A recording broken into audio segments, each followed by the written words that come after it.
Our president is finally coming to the stage, okay? Our president is finally coming to the motherfucking stage. At the top of the hour, there's a 3-minute ad break, okay? I'm not going to paywall the president, our big, beautiful boy, our big, beautiful president, my real president. You saw the ambulance. You saw the ambulance. He's still the president.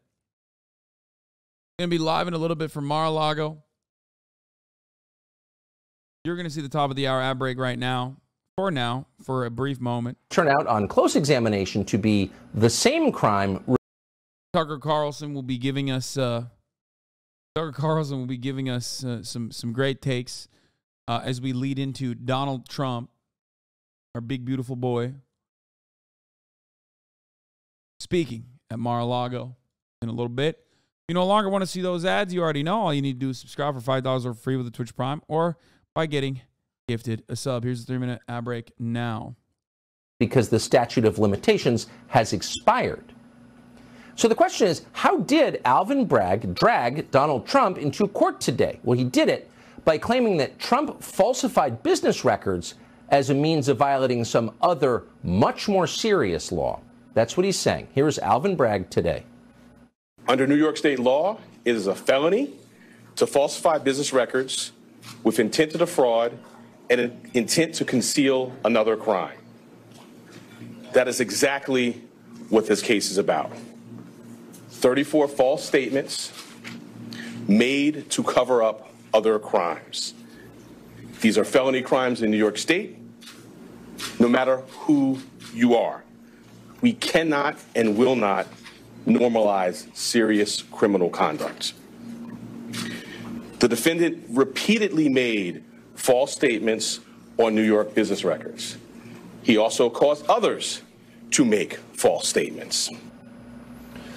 So here's what Bragg just said, in case you weren't paying attention to the lecture. Donald Trump has committed a crime not by changing business records, but by changing business records in order to conceal another more serious crime or to defraud somebody. So let's take it this in order. What is the more serious crime? Well, we have no idea because Bragg hasn't told us. No such more serious crime is listed in the indictment. And critically, and this really is the point, Donald Trump has not been charged with another more serious crime. So what we have as of tonight is an indictment that does not allege specific violations of the law. Well, that's, of course, unconstitutional, but it's also farcical. What about the fraud claim you just heard Bragg make on television? Well, Bragg claims that Trump sent money to Stormy Daniels in order to influence the outcome of the 2016 election, and in so doing, he tried to, quote, defraud voters. Well, that turns out to be an actual crime that's on the books. Bragg is claiming that Donald Trump committed a campaign finance violation, which is a federal crime, by the way. The problem is he did not commit a campaign finance violation. Nobody is claiming that he did, including the Federal Election Commission, which has investigated this question. So as a legal matter, the case brought today, the 34 felonies, make no sense at all. It's ridiculous. But as a political tactic, which is precisely what it is likely to be effective. And that's why the media so fervently supports it. Watch. A kind of an alliance between different groups that have a history of being dispossessed and discriminated against, whether they are Jews or Black Americans or LGBT folks, that might come together to push back against the white Christian nationalist assault on American democracy. Well, you don't know what part this man might play in the future of our democracy. This campaign of disinformation that's continuously undermining our democracy. One day people will look back and say how we've handled this issue of Trump, how it affects our democracy. Really could be a major event, could be a big turning point, one way or the other. The federal prosecutors have said this is a crime that imperils our democracy.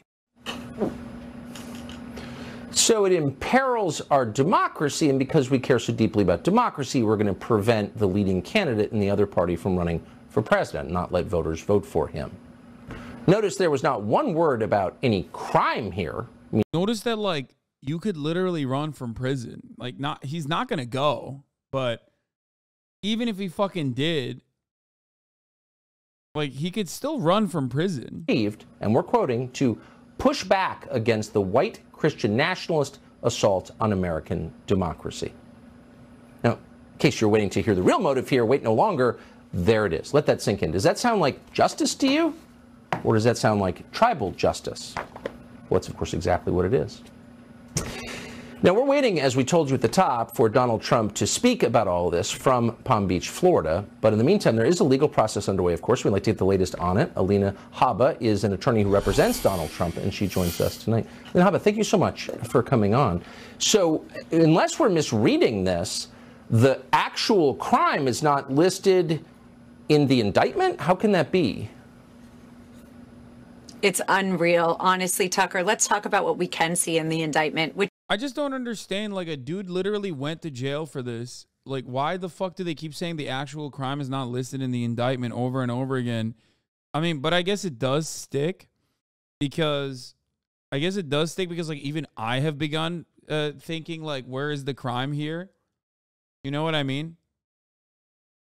Like, they just keep repeating it over and over again for, like, many, many hours until people just, like, basically believe in it.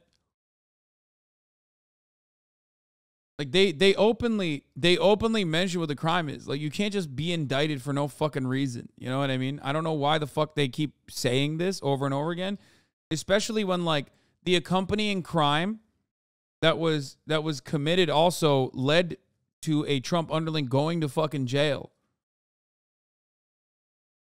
I mean, do companies commit federal crimes when they have their employees sign non-disclosure agreements?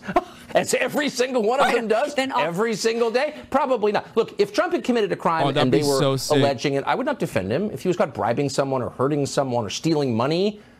But this doesn't even approach the appearance of a crime, which is the scariest part. This is just election interference. Am I missing something?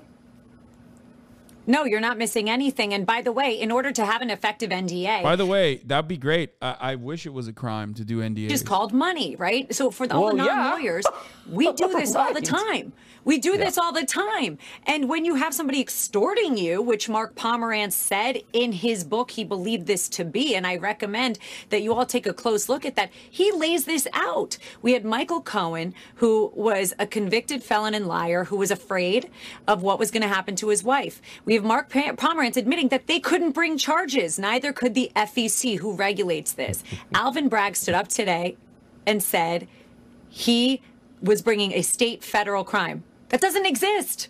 It doesn't exist. It's federal crime. It's not a state crime. It's crazy. And to hear it on NBC News today, MSNBC, with this hush money, really, how many women alleging sexual harassment or assault has NBC News paid off this year?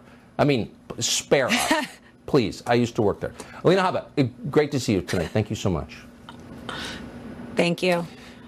So authorities all but shut down New York City for Trump's arraignment today. Hundreds of police officers showed up. They closed FDR Drive. Millions of dollars on security because of all the threats and protests. This was the scene outside the courthouse today. Don't with me, bro. Don't ever with me. Grab my purse. All right? I will kill your mother. Get off.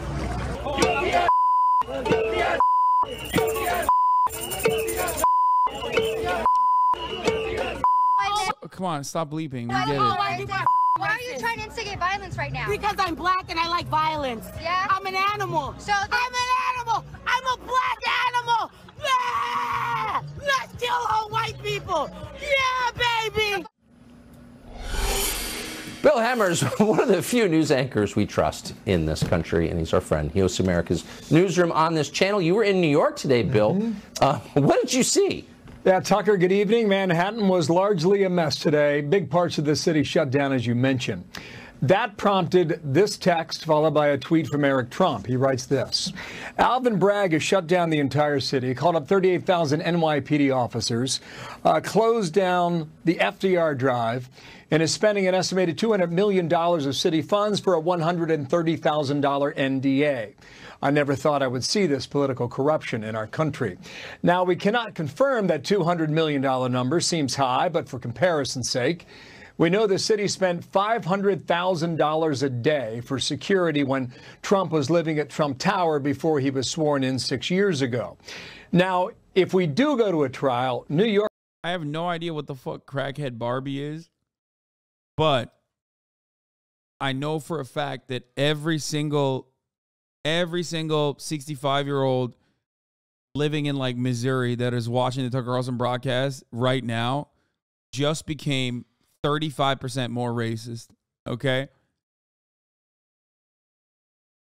Like literally, they were already like you thought they were maxed out. You thought they were 100% racist. Now they're like 135%.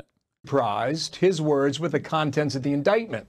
He says it's not a terrible thing to have the credibility of Michael Cohen as a star witness. They've got a big problem with the leaks of the indictment before it went public, which is a felony, Means TV. prison up to 5 years if convicted. Trustee says his team wants to get this case before a judge soon and push for a dismissal. In his words, it could be thrown out in a New York minute. We shall see. Tucker. What a circus. Bill Hemmer, thanks for that update tonight. Thanks so much. And keep in mind, President Trump will be ordered back to New York in December, right before the Republican primaries, just in case you were hoping to terrify swing voters into voting for an 82-year-old candidate. Michael Pillow, look at how beautiful he looks right next to Gary That's a Lake. felony. The leaks appear to be coming from Hello, I'm Michael Pillow, leader of the Pillow franchise, Michael Pillow. I'm the CEO of MichaelPillow.com. What exactly are the legal merits of... Oh, fuck, we lost. For the book Get Trump, he joins us tonight. Professor, thank you for coming on. So just as a legal matter... Is there a night where Tucker Carlson doesn't have the #1 pedophile defender in the country on? The Dersh! A smoking gun. It would help the American system. It would help. Agree. But there's nothing here. Here's the theory. Bragg's theory, broken down, is this. When Donald Trump paid $130,000 to make sure that Stormy Daniels didn't embarrass him in front of his wife, his children, his business associates, when he paid the $130,000... I guess technically Jeffrey Epstein, was he a Democrat? I don't even know. So technically he is a defender. $30,000 and describe the reason he paid it as hush money to a former porn star in order to stop her from testifying about his adulterous affair. Would anybody in the history of the world ever pay hush money if they knew they had to honestly disclose it? I mean, hush money goes back to Alexander Hamilton. It's one of the oldest phenomenon in American history. I challenge Bragg. He said, he looked the American public in the eye. I loved it, like, Trump is truly Teflon Don in many respects because they just like completely skipped over the part where, you know, he like had sex with Stormy Daniels while his wife was pregnant with Barron.